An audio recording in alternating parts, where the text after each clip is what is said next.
Muy buenos días, queridos hermanos y hermanas y amigos. Hay que ver que cuando comenzamos con este confinamiento en el mes de marzo pensábamos que iba a durar 2 o 3 meses y llevamos ya 6 meses y no sabemos exactamente el tiempo que durará más.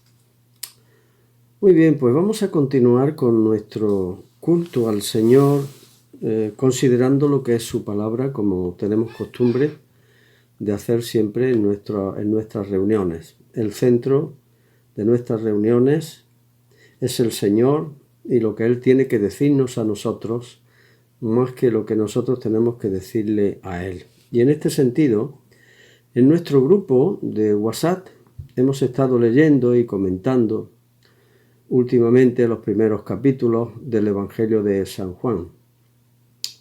Solamente el capítulo 1 con sus 51 versículos encierra tanta enseñanza que podríamos tener un retiro de una semana y no acabaríamos de tratar tanta enseñanza, tanta riqueza, la profundidad de las enseñanzas que aparecen en ese capítulo. Ahora, uno de los términos que aparece por 2 veces en este capítulo es gloria. Leemos en el versículo 14. Y aquel verbo fue hecho carne y habitó entre nosotros, y vimos su gloria, gloria como del unigénito del Padre, lleno de gracia y de verdad. Y luego muy cerca de este contexto, es decir, en el capítulo 2 y versículo 11, después que Jesús cambió el agua en vino, dice el escritor, este principio de señales hizo Jesús en Caná de Galilea y manifestó su gloria, y sus discípulos creyeron en él. Capítulo 2, versículo 11. 3 veces aparece este término en estos 61 versículos. Ahora, el ver su gloria y manifestó su gloria tiene un especial interés para todo lector de la Escritura. Y esto porque queremos saber a qué se refiere con el ver su gloria y manifestar su gloria. Y sobre todo, si eso mismo tiene alguna aplicación para nosotros hoy día. Para comenzar, creo que hemos de definir qué significa el término gloria. En el Antiguo Testamento, ese término en hebreo es kabod, cuya raíz da la idea de pesadez y por lo tanto peso o valor. Dice el diccionario bíblico, ediciones Certeza, el concepto más importante es de la gloria de Yahvé, que denota revelación del ser de Dios, su naturaleza y su presencia ante la humanidad, a veces incluso con fenómenos físicos. Nadie podía ver el rostro de Dios y quedar vivo, pero a la vez Él permitió que se tuviese alguna visión de su gloria. Eso es lo que dice el diccionario. Dice mucho más, pero me centro en lo que es más importante. Entonces aquí tenemos que recordar a Moisés, Isaías, Ezequiel, Daniel, cuando vieron la gloria de Dios en la medida que ellos podían ver la gloria de Dios en el Sinaí, en el tabernáculo, el templo, en el caso de Isaías, y en el nuevo templo escatológico del cual habla tanto el profeta Ezequiel. Entonces el término gloria está relacionado con el perfecto carácter y atributos de Dios, es decir, con la esencia de su ser y con su presencia tal y como se ha manifestado a lo largo de la historia de la revelación divina. Pero luego también el término gloria tiene el significado de fama y honor. Es la fama del pueblo de Israel, es la fama de Dios, el Dios del pueblo de Israel, que adquirió a través de sus obras poderosas. En algunas de las oraciones o discursos de los profetas en el Antiguo Testamento, pues aparece algo así, hacer referencia a la fama que te ganaste a través de tus hechos poderosos. Luego en el Nuevo Testamento el término gloria en griego es doxa y su uso principal es la descripción de la revelación del carácter y la presencia de Dios en la persona y obra de Jesucristo. Él es la manifestación de la imagen de Dios en la tierra. Dice, por ejemplo, el libro de Hebreos, la carta a los Hebreos, en el capítulo 1, versículo 1 a 3, Dios, habiendo hablado muchas veces y de muchas maneras en otro tiempo a los padres por los profetas, en estos postreros días nos ha hablado por el Hijo, el cual siendo el resplandor de su gloria y la imagen misma de su sustancia y quien sustenta todas las cosas con la palabra de su poder, etc. Él hace referencia, el escritor hace referencia a lo que expresa el Hijo de Dios, y dice que es el resplandor de su gloria, de la imagen de Dios, y la imagen misma de su sustancia, es decir, la imagen misma de su sustancia, su esencia. Y esto es lo mismo que dice el apóstol Pablo en Colosenses, capítulo 1, versículo 15, 16, 17, etc. Él es la imagen del Dios invisible. Entonces volvemos al Evangelio de San Juan. Aquel verbo fue hecho carne y habitó entre nosotros, y vimos su gloria, gloria como del unigénito del Padre, lleno de gracia y de verdad. Juan capítulo 1, versículo 14. Entonces lo primero que salta a nuestra vista, lo que nos llama la atención, es que aquel verbo se hizo carne y habitó entre nosotros. Aquí Juan no se detiene con la genealogía humana como hacen Lucas, por ejemplo, y el Evangelio de San Mateo, que hacen referencia a su genealogía humana, sino que aquí Juan traspasa el tiempo y va al principio. En el principio era el verbo, y el verbo estaba con Dios, y el verbo era Dios. Y aquel verbo fue hecho carne y habitó entre nosotros. Entonces, esta referencia a la encarnación del verbo es muy importante, pues va acompañada de la afirmación y habitó entre nosotros. Entonces, la lectura en griego sería puso su tienda entre nosotros. Y es que como judío, Juan tenía en mente, seguro, el tabernáculo del Antiguo Testamento, donde se manifestaba la presencia de Dios. Era una tienda hecha a base de materiales físicos, y allí en el lugar santísimo donde se manifestaba la presencia de Dios. Así que Juan está diciendo, el verbo se hizo carne y puso su tienda entre nosotros. Aquel verbo que era Dios puso su tienda entre nosotros mediante la humanidad de Jesús, y así se cumplió el significado de aquel nombre que se le dio al nacer, Emmanuel, que significa Dios con nosotros, o como dice el griego enfáticamente, con nosotros el Dios. Entonces nada de extraño que Juan dijera, vimos su gloria. Vimos su gloria. Y dice lleno de gracia y de verdad, es decir, que de alguna manera está aclarando lo que quiere decir vimos su gloria. ¿Qué quería decir con ver su gloria? Lleno de gracia y de verdad. Pero envuelto con la gracia y la verdad está el poder, su gracia, su poder y su verdad. Ahora nosotros estamos acostumbrados a ver el tema de la revelación y la salvación en términos espirituales y para nada la relacionamos con lo natural, lo material y físico. Y esta es una división perniciosa que se hace mucho en el pueblo evangélico, pero es perniciosa. Porque en la Biblia eso no es así. Por tanto, no perdamos de vista que esta declaración está en un contexto en el cual el Verbo encarnado, Jesús de Nazaret, se nos muestra como el Creador. Cuando el apóstol Juan dice, vimos su gloria, lleno de gracia y de verdad, él está pensando también en lo que dijo 6 o 7 versículos más arriba, cuando dice que por él fueron creadas todas las cosas y sin él nada de lo que ha sido creado fue creado. Es decir, aquel verbo, por ser Dios, era el creador.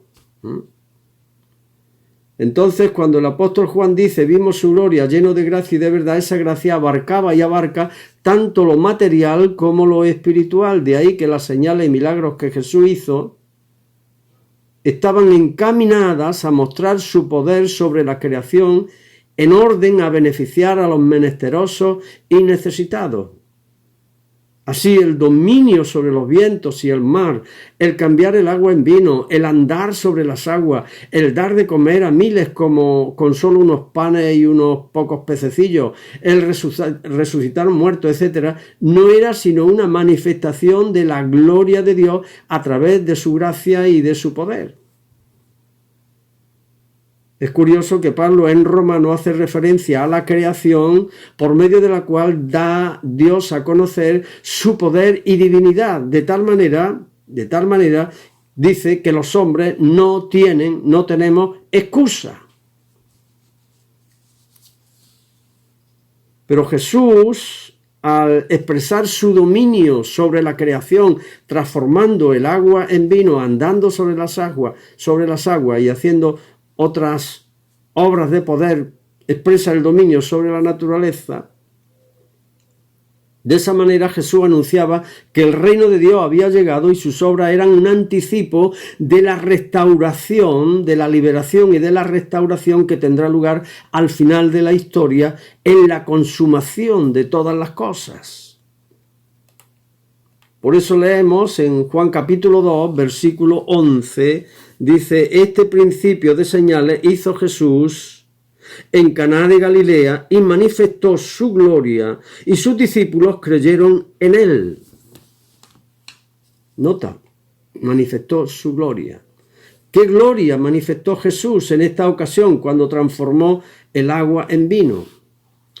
Pues dado que decíamos que la gloria de Dios está relacionada con sus atributos y carácter, desde el punto de vista de la transformación del agua en vino, el texto nos habla de la gloria de su poder. Pero desde el punto de vista de la necesidad de los novios y asistentes al banquete que se les había acabado el vino, vemos la gloria de su gracia, lleno de gracia y de verdad. La gracia, que quiere decir que Dios ve nuestra necesidad y nos regala todo aquello que sirve a efectos de bendecirnos. Y cambiar el agua en vino no solamente implica poder, sino que implica empatía, bondad, compasión, misericordia, si se quiere, también. Fue una obra donde Jesús manifestó su gloria en términos, insistimos, de gracia y de poder. Y sin olvidar que toda acción de Jesús tenía su origen, estaba envuelta y pretendía comunicar no solo gracia, sino también verdad, dado que Él era la verdad. Y esto no solo en declaraciones conceptuales, sino en términos de presentar al Padre tal y como Él quiere ser conocido. Un Padre amoroso, un Dios que se preocupa por su creación, un Dios que está interesado en las necesidades de la gente, un Dios que está interesado en perdonar, sanar, liberar, consolar, restaurar, proveer para las necesidades. Entonces la verdad también estaba implicada en ese y en todos los milagros que aparecen en en los evangelios, en el Nuevo Testamento, podríamos decir también. Entonces es muy importante que tomemos nota de esto. La gloria de Dios se manifiesta a través de su poder y a través de su gracia, a través de su verdad. Y esto lo hemos experimentado muchas veces en nuestras propias vidas. A veces estamos demasiado distraídos para darnos cuenta de cómo Dios opera a veces en las cosas incluso más pequeñas.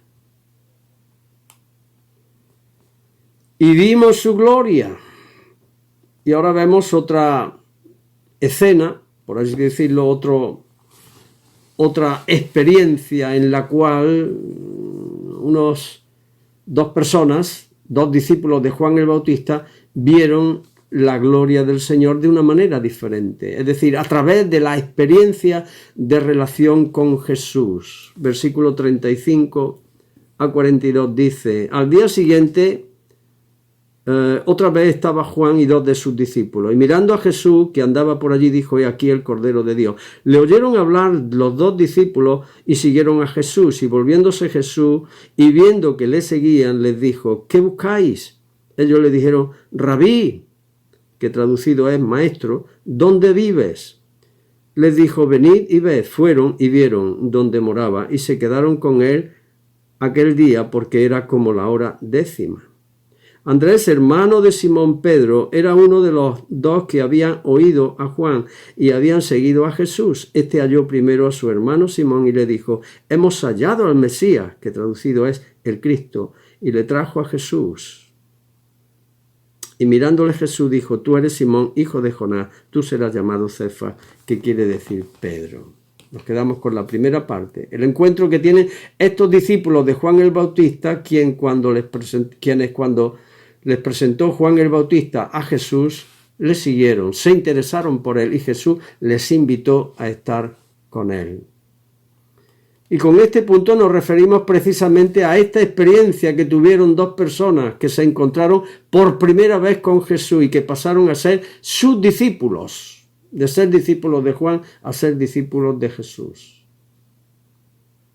No sabemos qué pasó en aquel encuentro. Solo diré que la gloria de Dios no se ve en Jesús solamente cuando Él expresa su poder en milagros y señales. La gloria de Dios se expresa en Jesús también en conversaciones unos con otros y de una forma especial en el ambiente del hogar, en reuniones o encuentros pequeños. Faltaría tiempo para ver ejemplos sobre esto que menciono, pero un servidor ha visto esto en muchas ocasiones y creo que bastante de vosotros también lo habéis experimentado. No es tanto el nosotros, pero no es tanto el nosotros, sino Él. El poder conocer algo de Él. El poder conocer de su especial persona, su carácter, su forma de ser, la importancia de lo que dice, sus palabras, sus gestos, sus preguntas, sus respuestas, su actitud, sus actitudes. Es Él, no nosotros. Nosotros pasamos con Él el día, como aquellos discípulos. Nosotros pasamos con Él el día, estamos a su lado, le vemos, lo oímos, lo observamos y nos maravillamos porque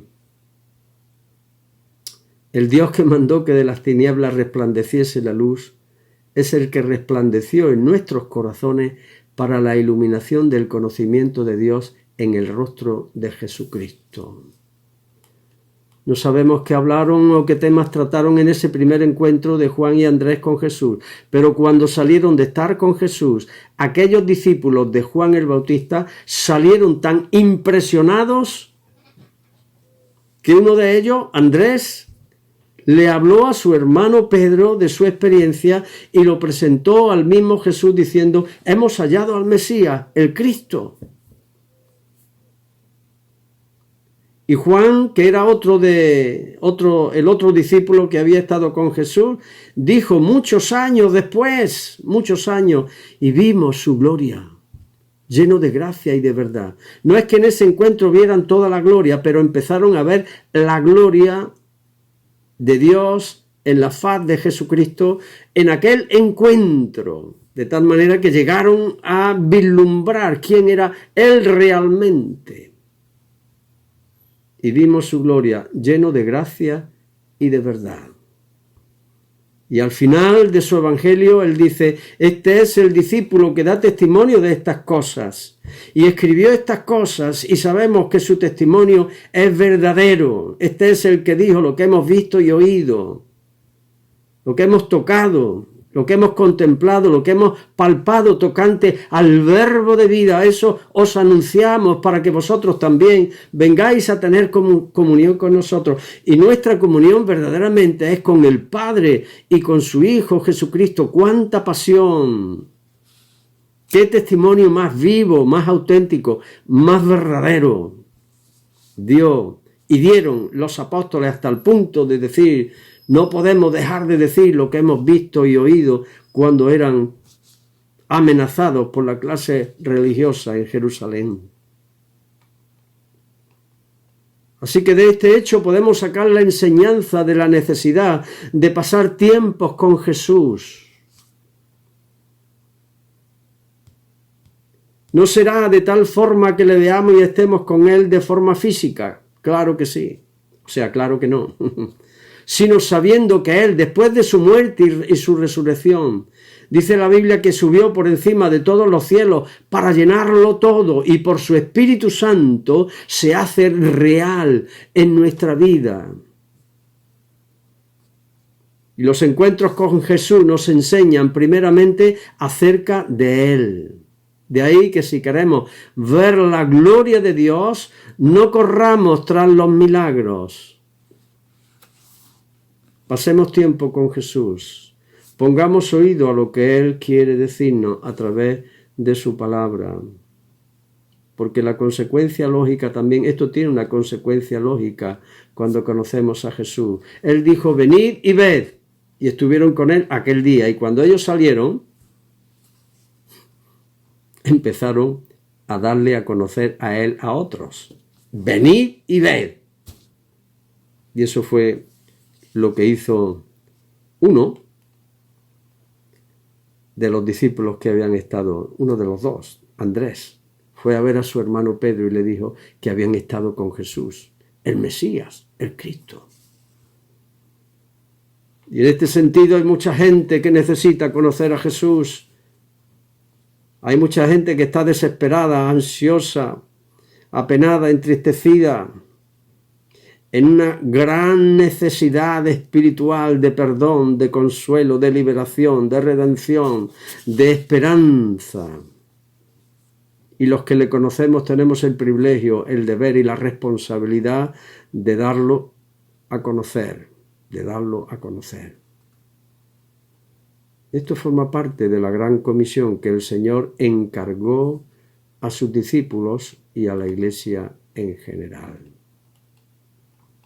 Y vimos su gloria, dice, y vimos su gloria lleno de gracia y de verdad. Ver su gloria a través de nuestra propia transformación. Cuando Andrés trajo a su hermano Simón Pedro ante Jesús, dice el texto: mirándole Jesús dijo: tú eres Simón, hijo de Jonás, tú serás llamado Cefas, que quiere decir Pedro. Versículos 41 y 42. He explicado estas palabras en otras ocasiones. Solo decir que si en la anterior experiencia lo importante era conocer a Jesús, el Cristo, en esta ocasión se pone de relieve la importancia de que Él nos conozca a nosotros y como consecuencia de ese conocimiento se produzca una transformación. Cuando Jesús miró a Pedro, dice la Biblia que lo miró como con una mirada. El texto en el griego no es una mirada superficial como cuando uno mira a otro y dice: oye, mira, te veo bien. No. Su mirada era como una especie de rayo X que le estaba mirando hasta lo más profundo. De tal manera que cuando dice: Simón, tú eres Simón, hijo de Jonás. Hijo de Jonás y de su madre, concretamente, un hijo de Adán, con una naturaleza caída, con una forma de ser X, que no va a edificar el reino de Dios. Y esto es algo tremendo lo que se produce en este encuentro. Jesús conoce todo lo que somos nosotros, lo mismo que conocía a Pedro, dice la Biblia, que él no se fiaba de nadie porque él sabía lo que había en el hombre, conocía lo que había en el hombre. Y cuando el hombre dice, Jesús dice, no es A, es B, porque sabía lo que había en el hombre y no necesitaba que nadie le diese testimonio de lo que había en el hombre, porque él conocía. Y Jesús sabe todo lo que nosotros somos, como personas nacidas de nuestros padres y madres respectivamente. Sabe cómo nos hemos criado, la enseñanza que hemos recibido, las experiencias por las cuales hemos atravesado, las positivas y las negativas, los abusos, los maltratos si lo hubiera habido, y sabe también todo cuanto podríamos dar de sí. Eso como seres humanos caídos. Pero también sabe lo que por una transformación de su parte, por medio de su poder, podemos llegar a ser. Por eso cuando Jesús miró a Pedro, le vio tal y como era, lo atravesó con su mirada, como si sus ojos fueran una especie de rayo X. ¿Acaso no era él el Verbo, la palabra encarnada? La palabra de Dios. Y no dice en Hebreos 4:12 que la palabra de Dios es más viva y eficaz y más cortante que toda espada de dos filos y penetra hasta partir el alma y el espíritu y discierne los pensamientos y las intenciones del corazón, y no hay cosa creada que no sea manifiesta delante de su presencia. Antes bien, todas las cosas están abiertas y desnudas delante de aquel a quien tenemos que dar cuenta. Claro que sí. Por eso mientras Jesús hablaba y veía su interior y le cambiaba el nombre, a la vez puso el fundamento para que comenzara una transformación divina en la persona de Pedro. ¿Entiendes? Dejémonos transformar por Él. La idea que el Señor tiene de lo que nosotros podemos llegar a ser, según su voluntad, según sus propósitos, nada tiene que ver con cualquier idea humana, por muy maravillosa que sea, de lo que nosotros podemos llegar a ser. Su diseño es conforme a Él mismo, su modelo es conforme a la persona del Hijo de Dios, su plan es muchísimo más maravilloso de lo que nosotros podemos imaginar. Ya sabes, cosas que ojo no vio, ni oído oyó, ni siquiera el ser humano se ha imaginado en su corazón, son las que Dios ha preparado para los que le aman. Y nosotros le amamos, porque Él nos amó a nosotros primero, no lo olvidemos. Todo lo que Dios nos promete en Cristo Jesús es mejor que si nos quedamos, envejecemos y morimos tal y como somos, sin que nos toque la gloria del poder transformador suyo. Infinitamente mejor. Porque sin el Señor estamos perdidos, estamos condenados. Estamos en la oscuridad y en las tinieblas y nuestro fin es la perdición. Pero con el Señor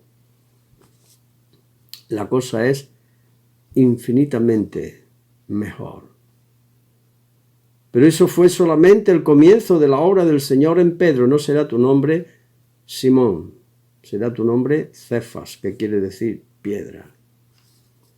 Y en nosotros ocurrió lo mismo, pero de forma diferente. Ojo, lo que nosotros vemos que Jesús da, promete y hace en los evangelios, en las epístolas, vemos que esas mismas cosas se realizan en nosotros, pero de forma diferente. Antes he leído un texto en 2 Corintios capítulo 4, versículo 6, aunque no mencioné la cita, que dice: porque el Dios que mandó que de las tinieblas resplandeciese la luz, haciendo referencia al Génesis, cuando la tierra dice que estaba llena en oscuridad y tinieblas, dice: hágase la luz, y a la orden de la palabra de Dios se hizo la luz, pero con el Evangelio nos llegó también la luz, y dice: el Dios que mandó que de las tinieblas resplandeciese la luz es el que resplandeció en nuestros corazones para iluminación del conocimiento de Dios en la faz de Jesucristo, en el rostro de Jesucristo. ¿Qué sabemos nosotros de la gloria de su poder transformador? Algo sabemos, ¿verdad? Porque si miramos para atrás y miramos lo que podíamos haber llegado a ser si el Señor no nos hubiera encontrado en el camino, yo sé lo que hubiera llegado a ser. De una forma o de otra quiere decir que esto o lo otro, pero no desde luego nada que ver con lo que el Señor comenzó a hacer en mi vida, y mediante una transformación hasta aquí hemos llegado y Él no ha terminado todavía. Voy concluyendo, pero pensemos en que cuando Juan dijo, vimos su gloria, gloria como del unigénito del Padre, lleno de gracia y de verdad. Él estaba invitando a sus lectores, y por extensión a nosotros, a participar de la misma gloria de Dios. Lo dijo en el capítulo 20, versículos 30 y 31, cuando escribió, estas cosas se han escrito para que creáis que Jesús es el Cristo, y en creyendo tengáis vida en su nombre. Y nosotros 2000 años después leímos esas palabras que fueron escritas bajo la inspiración y la dirección del Espíritu Santo, impulsando a Juan a escribir sobre esos milagros, esas señales que hizo Jesús, con el propósito de infundir fe, como en la boda de Caná. Cuando sus discípulos vieron su gloria, quedaron maravillados, y dice, y creyeron en él. Antes habían creído en él, pero ahora creían mucho más todavía en él. Y en la medida que avanzaban en el camino del conocimiento de ese Señor que tenían delante, su fe se iba acrecentando, iba aumentando, se iba fortaleciendo. Hasta que pudieron declarar, cuando él preguntó, ¿quién dicen los hombres que es el Hijo del Hombre? Y unos dicen una cosa y otros dicen la otra. ¿Y vosotros, quién decís que soy yo? Tú eres el Cristo, el Hijo del Dios viviente. Y en otro sitio dirá, ¿a quién iremos, Señor? Porque tú tienes palabra de vida eterna. Y nosotros hemos creído y hemos conocido que tú eres el Cristo, el Hijo del Dios viviente. Esa palabra que fue escrita a todo el Nuevo Testamento y sobre todo los Evangelios tienen el propósito de infundir fe en los corazones de los que están perdidos, de los que necesitan la salvación, la vida eterna, el perdón de sus pecados. Y no hay asunto más importante que el de conocer a Dios, y a Dios solo se le puede conocer de forma completa a través de Jesucristo. Juan nos está desafiando a ser transformados por el poder de la profunda y permanente, oye bien, permanente mirada del Señor. Nadie será transformado de una vez y de forma absoluta. El primer encuentro con el Señor, eso es el comienzo. Por eso, en sintonía con este poderoso testimonio del apóstol Juan, el apóstol Pablo escribió 2 Corintios 3:18. Anda, que no te va a gustar nada este versículo. Yo cuando descubrí este versículo me gustó mucho, me encantó.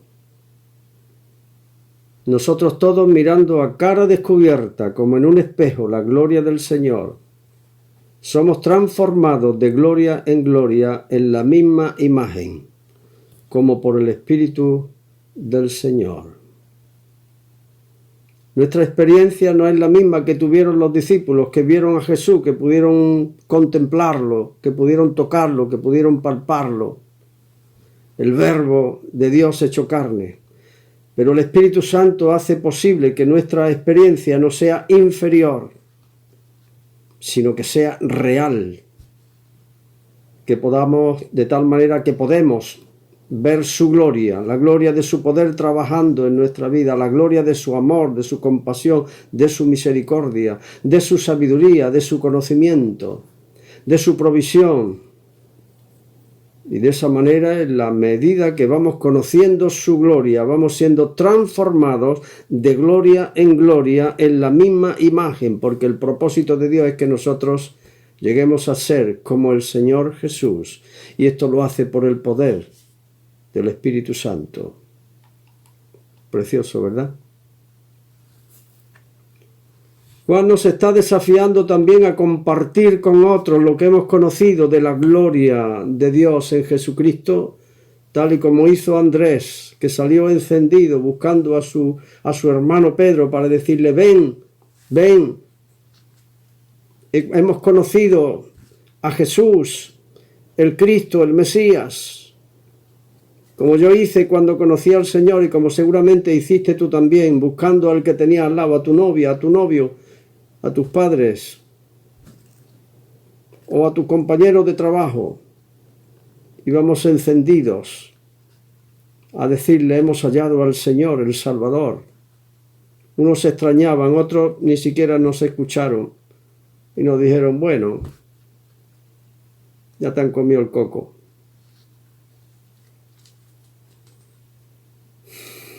Eso entra dentro de la llamada Gran Comisión, que también cumplió el apóstol Juan cuando escribió su evangelio. Como hemos dicho antes, el propósito era que los que leyesen su evangelio creyesen que Jesús era el Cristo, el Mesías, y en creyendo en él tuvieran vida eterna.